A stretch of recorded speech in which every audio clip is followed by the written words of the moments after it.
नमस्कार साथियों, इस विशेष प्रेस वार्ता में आप सभी का स्वागत है। एक अत्यंत महत्वपूर्ण मुद्दे पर अभी राहुल जी आपको संबोधित करेंगे। Rahul ji. Are they going to put this stuff up here? Srivatsa? Are you putting this up here? नमस्कार, कैसे हैं? आप थोड़े शेल शॉक्ड लग रहे हो। ये कांग्रेस पार्टी ने क्या कर दिया, कैसे कर दिया? हाँ, अच्छा इसी के कारण है ये। अच्छा ज्यादा लोग आ गए। ओके। नहीं देखिए, आज हम बड़ी इंपॉर्टेंट चीज के बारे में आपको कहना चाहते हैं। पहली बार हमने नोट किया कि चुनाव के समय प्रधानमंत्री ने, होम मिनिस्टर ने और फाइनेंस मिनिस्टर ने स्टॉक मार्केट पर टिप्पणी दी। प्रधानमंत्री ने 2-3 बार, 4 बार देश को कहा कि स्टॉक मार्केट तेजी से आगे बढ़ने जा रही है। होम मिनिस्टर ने सीधा कहा कि 4 जून को स्टॉक मार्केट आसमान में जाएगी, लोगों को खरीदना चाहिए। और यही मैसेज फाइनेंस मिनिस्टर ने दिया। फर्स्ट, ये आज थोड़ा हम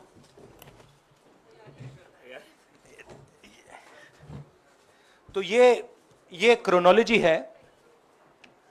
अमित शाह कहते हैं बाय शेयर्स बिफोर 4 जून। 19 में नरेंद्र मोदी जी कहते हैं stock market will break records on June 4। फिर 28 मई को रिपीट करते हैं। 1 जून मीडिया झूठे एग्जिट पोल रिलीज करती है। बीजेपी का ऑफिशियल जो इंटरनल सर्वे था वो उनको 220 सीट दे रहा था। तो ये इंफॉर्मेशन बीजेपी के लीडर्स के पास था। इंटेलिजेंस एजेंसीज ने 200 और 220 के बीच में सरकार को बताया था कि उनकी सीट्स आ रही हैं। 3 जून को स्टॉक मार्केट सारे रिकॉर्ड तोड़ देता है और 4 जून को खटाक से स्टॉक मार्केट अंडरग्राउंड चला जाता है। अगला स्लाइड दिखाइए जरा। ये देखिए, 31 मई massive stock activity, more than double what was there on 30th, more than double what was there on 29, 28। ये अनोमली देखिए। ये कौन लोग हैं? ये वो लोग हैं जो जानते हैं कि कोई ना कोई घपला हो रहा है। हजारों करोड़ रुपए यहां पे इन्वेस्ट हुए हैं, फॉरेन इन्वेस्टर्स ने इन्वेस्ट किए हैं। और उसके बाद 30 लाख करोड़ रुपए का लॉस होता है। किसका लॉस होता है? रिटेल इन्वेस्टर्स का लॉस होता है। तो ये जो आप देख रहे हैं, हिंदुस्तान की स्टॉक मार्केट की हिस्ट्री का सबसे बड़ा स्कैम है। और इसके बारे में हम कुछ सवाल पूछना चाहते हैं। पहला सवाल, why did PM and HM give specific investment advice to the 5 crore families investing in the stock market? Is it their job to give investment advice? Second, why both interviews were given to the same media house owned by the same business group, which is also under SEBI investigation for manipulating stock market?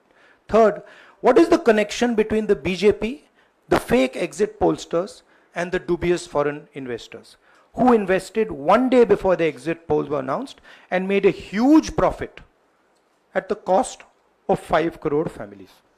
We demand a JPC into this. We are absolutely convinced that this is a scam. Somebody has made thousands of crores of rupees at the cost of Indian retail investors, and the Prime Minister and the Home Minister have given an indication to buy. And this is a criminal act. So we demand today a joint parliamentary committee to investigate this. मैं हिंदी में बोल देता हूं, प्रधानमंत्री ने देश की जनता को इन्वेस्टमेंट एडवाइस क्यों दी, और 5 करोड़ परिवारों को जो इन्वेस्ट करते हैं उनको प्रधानमंत्री ने, होम मिनिस्टर ने स्टॉक खरीदने का आदेश क्यों दिया। दूसरा, दोनों इंटरव्यूज जो किए गए थे वो अदानी जी के जो चैनल्स हैं उनको दिए गए थे, उन पर सेबी का इन्वेस्टिगेशन हो रहा है, तो उन चैनल्स का क्या रोल है। और बीजेपी के बीच में जो फेक एग्जिट पोलस्टर्स हैं और ये जो फॉरेन इन्वेस्टर्स हैं, इनके बीच में क्या कोई रिश्ता है, और अगर रिश्ता है तो क्या है। हम जेपीसी चाहते हैं, हम इन्वेस्टिगेशन चाहते हैं, और देश इसकी सच्चाई जानना चाहता है। धन्यवाद। शुक्रिया राहुल जी। साथियों, अभी अभी राहुल जी ने आपको स्पष्ट तरीके से क्रोनोलॉजी समझ लिया है। बार बार गृह मंत्री कहते थे अब क्रोनोलॉजी समझिए। आज राहुल जी ने देश को क्रोनोलॉजी समझाया है। इसके ऊपर अगर आपके सवाल हैं तो एक एक करके आप पूछिएगा, एक एक करके पूछिएगा। I haven't said the chronology in English, so I'll say the chronology in English. 13th May 2024, the Home Minister says, buy shares before 4th of June. This is a clear indication to retail investors and others to buy stock. 19th May, for the first time, and then repeatedly until the 28th May, the Prime Minister says that the stock market is going to break records on 4th June. Finally, on 1st June, completely fictitious exit polls are released. These investors are given a completely wrong impression. And on the 3rd of June, as we all know, the stock market breaks all records and then crashes on the 4th of June. Whoever has made money as the stock market rose and also as the stock market crashed.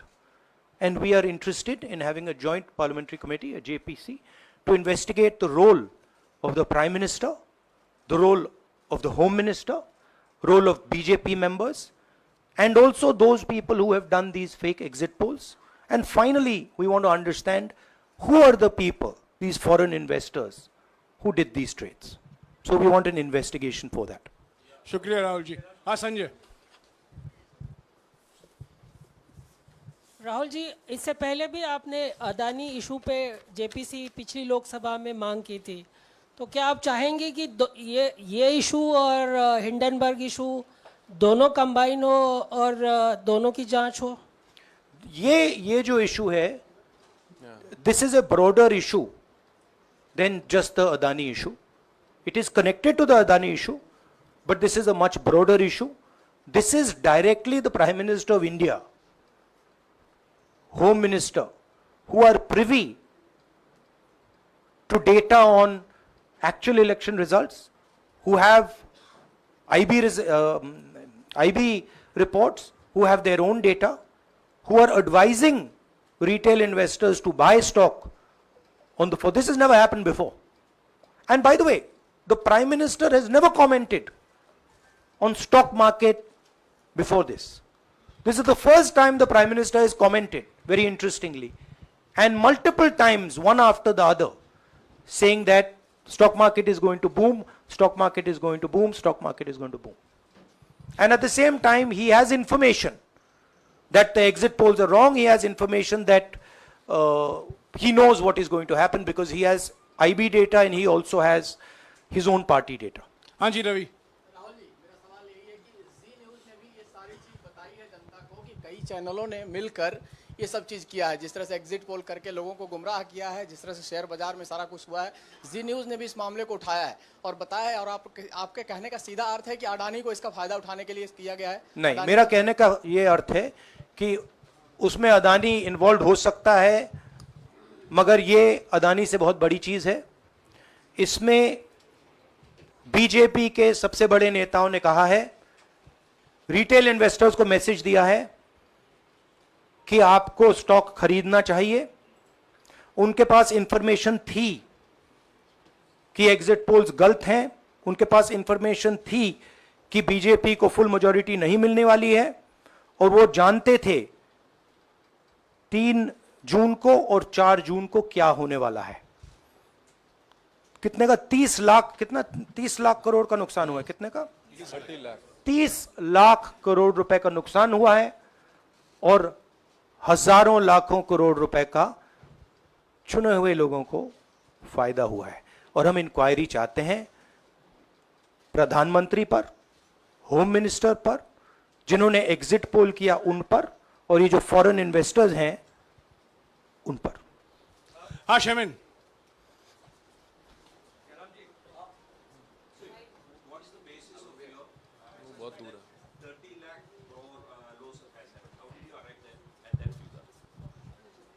Do you want to explain? This is based on the value, market value of all the companies the day before the results came, and the market value of the stock market of all the companies at the end of the day on results. हाँ संजीव, एक minute Sanjeev. Rahul ji, you've talked about, are you alleging the involvement of the Prime Minister and the Home Minister? Yes. And whose money is it? Yes, Are you that, saying that it is what I their am money? saying. I am saying that people very high up in the BJP have carried out this scam. I am saying they had partners who carried out these exit polls. We would like to know if these exit polls were actually carried out, if people were actually sent out, and we'd also like to know the methodology of these polls. We'd like to understand who these investors are. We have some sense of who these investors are. So we are not just speaking out of the air. We are confident that if an investigation is done, interesting things will be revealed. And we think the Prime Minister and Home Minister are directly involved in this. हाँ Siddharth. Companies की भी आपको लगता है जांच होनी चाहिए जिनके शेयर बहुत अप गए, जिनके सबसे ज्यादा शेयर खरीदे गए और जिनके शेयर उसके बाद में बेचे भी गए, तो उन कंपनीज का भी को भी इस दायरे में आना चाहिए, आपको लगता है? हमारा कहना है कि यहाँ पे बड़ा क्लियर है कि स्कैम हुआ है। प्रधानमंत्री ने डायरेक्टली कहा है, होम मिनिस्टर ने डायरेक्टली कहा है, इंडिकेट किया है जनता को कि स्टॉक मार्केट ऊपर जाएगी। होम मिनिस्टर ने तो साफ कह दिया कि खरीदना चाहिए, और जब प्राइम मिनिस्टर और होम मिनिस्टर और फाइनेंस मिनिस्टर ऐसी बात करते हैं तो उसका रिएक्शन आता है, लोग उसको बिलीव करते हैं। तो बिल्कुल क्लियर है कि इन 3 लोगों ने कहा है। यह भी क्लियर है कि इनको मालूम था कि रिजल्ट 400 का नहीं है, 300 का भी नहीं है। तो ये हम पता लगाना चाहते हैं, उसमें आप जो कह रहे हो वो भी शामिल है। राहुल जी, ब्रह्म प्रकाश दुबे, इंडिया डेली लाइफ से। मेरा सवाल यह है कि जो आपने बताया है इतना बड़ा स्कैम है, पहले भी आपने कई मामले उठाए हैं, जेपीसी की मांग पहले नहीं मांगी गई है, तो क्या आपने कहा ये आपराधिक मामला है, क्या कोर्ट में जाएंगे या पुलिस में शिकायत दर्ज करेंगे? क्योंकि आप कह रहे हैं बहुत बड़ा घोटाला है ये। नहीं भैया, मैंने अभी आपको बोला हम जेपीसी डिमांड कर रहे हैं, इन्वेस्टिगेशन डिमांड कर रहे हैं। अगर नहीं मांगते तो पुलिस में, कोर्ट में जाएंगे? जो भी करना है करेंगे, बट हम आपको ये इंफॉर्मेशन दे रहे हैं कि ये जो हुआ है ये नॉर्मल चीज नहीं है। इसमें प्रधानमंत्री ने इंडिकेशन दिया है, होम मिनिस्टर ने इंडिकेशन दिया है, फाइनेंस मिनिस्टर ने इंडिकेशन दिया है, अदानी जी के चैनल्स के थ्रू इंटरव्यूज किए हैं, और फाइनली लोगों ने इन्वेस्ट किया है, लोगों ने फाइनेंशियल एक्शन लिया है, कंपनीज ने शेयर खरीदे हैं। इसी विषय पर, एक मिनट, इसी विषय पर, इस स्टॉक मार्केट घोटाले पर ही हम सवाल ले रहे हैं। मौसमी, इसी विषय पर कीजिएगा बस। एक मिनट, आ रहा हूं यार, एक मिनट, राहुल जी एक करके आ रहा हूं यार। राहुल जी, हम लोग ने पहले भी देखा है कि आप लोग ने कई बारी जब सेशन होता है तो सत्ता पक्ष और विपक्ष आमने सामने होता है, जेपीसी की मांग होती है और सेशन पे सेशन वॉश आउट हो जाते हैं और जनता का पैसा वेस्ट होता है। तो क्या आपको ये तो लगता है बीजेपी की लाइन है। तो क्या नहीं, मतलब जनता का पैसा के सेशन वाटर आप ऐसी टी शर्ट ले लो ना एक, मुझे मैं आपको दे दूंगा, जरूरत नहीं है। उनका वो सिंबल दे दूंगा आपको, ये राहुल उनकी जी, लाइन है। सवाल आपको पसंद नहीं आए वो अलग बात है, पर आपको किसी नहीं, के सवाल साथ मुझे इस तरह बहुत से पसंद आ रहा है। इस तरह से उंगली उठाने की जरूरत नहीं है। आप चेक बहुत अच्छा लग रहा है, बोलिए। बीजेपी का बैच पहनने की आप जरूरत सवाल नहीं। पूछे ना, सवाल नहीं, आपको भी जयराम साहब ये बोलना नहीं, चाहिए, सवाल गलत पूछे, बात है। सवाल पूछे। मेरा बस ये सवाल था कि जेपीसी की मांग पे कई बारी कामकाज ठप हो जाता है, तो क्या आपको लगता है कोई और भी राह आप लोग सड़क की राह इख्तियार कर सकते हैं, क्योंकि ये आम आदमी का पैसा है। हम जनता को एक रियलिटी बता रहे हैं कि यहाँ पे क्लियरली एक स्कैम हुआ है। यहाँ पे प्राइम मिनिस्टर ने इंडिकेट किया है, यहाँ पे होम मिनिस्टर ने इंडिकेट किया है, यहाँ पे फाइनेंस मिनिस्टर ने इंडिकेट किया है। नॉर्मली बीजेपी की ये पोजीशन होती है कि जब भी हम कोई मुद्दा उठाते हैं तो हम पार्लियामेंट का टाइम वेस्ट कर रहे हैं। वही पोजीशन आपने अपनाई है, इसीलिए मैंने आपसे कहा कि देखिए आप बीजेपी की पोजीशन ले रही हैं। रियलिटी, एक सेकंड, रियलिटी ये है कि हम जेपीसी करवाएंगे। अब ऑपोजिशन में बहुत ज्यादा ताकत है, बहुत ज्यादा स्ट्रेंथ है, और पूरा जो पार्लियामेंट की सिचुएशन है वो बदल गई है। हाँ जैनेंद्र, जेपीसी की मांग जो आपने की है वो तो पार्लियामेंट सेशन में होगी, लेकिन ये जो आम निवेशक हैं देश भर के जिनका 30 लाख करोड़ डूबा है, उनमें कर्नाटक के, तेलंगाना के, हिमाचल के भी लोग होंगे। तीनों राज्यों में आपकी सरकार है, क्या राज्य की जो जांच एजेंसी है उसके जरिए आप जो उन राज्यों के निवेशकों का कम से कम पैसा डूबा है, ये जो आप पूरे नेक्सस की बात आप कर रहे हैं, गुमराह करने की बात कर रहे हैं, क्या वहां से कोई कार्रवाई की हम उम्मीद कर सकते हैं? सोचा जा सकता है, बट ऐसी चीज के लिए शायद जेपीसी सही औजार होगा। हाँ Ranjeeta, last question. Ranjeeta, okay, Mohit is asked, Ranjeeta यार आप पूछते रहे। मोहित चलो। आपको ऐसे सर मैं He's upsetting me. सर मैं मोहित आपने चमत्कार किया, पूछ लीजिए। सर मैं मोहित हूँ न्यूज नेशन से। नहीं, जानता हूँ। सर लगातार पिछले घोटालों में भी आपने जेपीसी की बात की थी, आपने हर जांच की बात की, और ये एक बड़ा घोटाला सामने आया, इसमें भी आप जेपीसी की मांग कर रहे हैं। कितनी उम्मीद है कि लोग जेपीसी की ये लागू करेंगे? आपको क्या लगता है कि ये जेपीसी लागू करने वाले, अगर नहीं करेंगे फिर क्या करेंगे आप लोग? नहीं, हम प्रेशर लगाएंगे, डालेंगे, बट मुझे लगता है कि जो पहले राजनीतिक सिचुएशन थी, जिस इंप्यूनिटी के साथ प्रधानमंत्री पहले काम करते थे, मुझे लगता है वो अब खत्म हो गया है, तो दूसरा नतीजा आएगा। राहुल जी ये आखिरी है क्या, और दो लेंगे? ये आखिरी है। आखिरी ये आखिरी हो गया, इन्होंने कह दिया आखिरी। ओके रंजीता।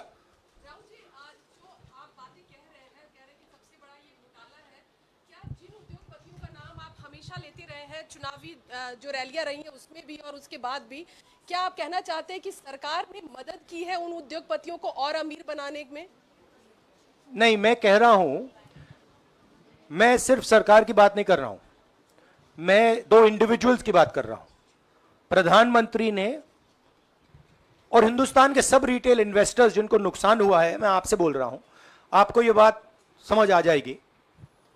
आपका पैसा गया है, आपकी कमाई गई है, आपको नुकसान हुआ है, और इसमें करोड़ों युवा हैं जो ईमानदार हैं, तो नरेंद्र मोदी जी ने, अमित शाह जी ने आपको मैसेज दिया कि 4 तारीख को स्टॉक मार्केट आसमान छुएगी और आपने उन पर भरोसा किया। मगर सच्चाई यह थी कि नरेंद्र मोदी को मालूम था कि 4 जून को स्टॉक मार्केट आसमान नहीं छुएगी। 4 जून को स्टॉक मार्केट का जबरदस्त नुकसान होने जा रहा है, क्योंकि उनके पास इंटेलिजेंस की रिपोर्ट थी और बीजेपी का जो इंटरनल असेसमेंट था 220 सीट का, वो उनके हाथ में था। तो मेरा यह सवाल है और मैं आपसे, इन्वेस्टर से कहना चाहता हूं कि आपको जो चोट पहुंची है, जो आपको दर्द हुआ है, वो चोट नरेंद्र मोदी जी और अमित शाह के बयान ने आपको पहुंचाई है। और हजारों करोड़ रुपए किसी ना किसी ने चोरी की है। वो आपके जेब से गए हैं, रिटेल इन्वेस्टर्स के जेब से गए हैं। तो मैं चाहता हूं, आपके लिए बोल रहा हूं, मैं आपके लिए बोल रहा हूं कि इन्वेस्टिगेशन होना चाहिए, पता लगाना चाहिए कि प्रधानमंत्री जी ने, होम मिनिस्टर ने आपको यह गलत इंफॉर्मेशन क्यों दी और ये कौन लोग हैं, इन्वेस्टर्स जो हैं, फॉरेन इन्वेस्टर्स हैं, जिन्होंने इस दिन फायदा उठाया। ये देखिए ग्राफ है, ये रेड चार्ट जो है, इसको देख लीजिए। ये नॉर्मल ट्रेडिंग है, ये नॉर्मल ट्रेडिंग है, ये ग्रे वाली नॉर्मल ट्रेडिंग है। और ये जो ट्रेडिंग है, ये अबनॉर्मल ट्रेडिंग है, ये 2-3 गुना है। और फिर ये हुआ है नुकसान। तो ये नरेंद्र मोदी जी और अमित शाह से मैं पूछ रहा हूं कि आप में इसमें आपका क्या रोल था, और रिटेल इन्वेस्टर्स के लिए पूछ रहा हूं, आपकी मदद के लिए, आपकी मदद करने के लिए पूछ रहा हूं, और इन्वेस्टिगेशन होगा तो आपके लिए होगा। धन्यवाद, शुक्रिया। Thank you.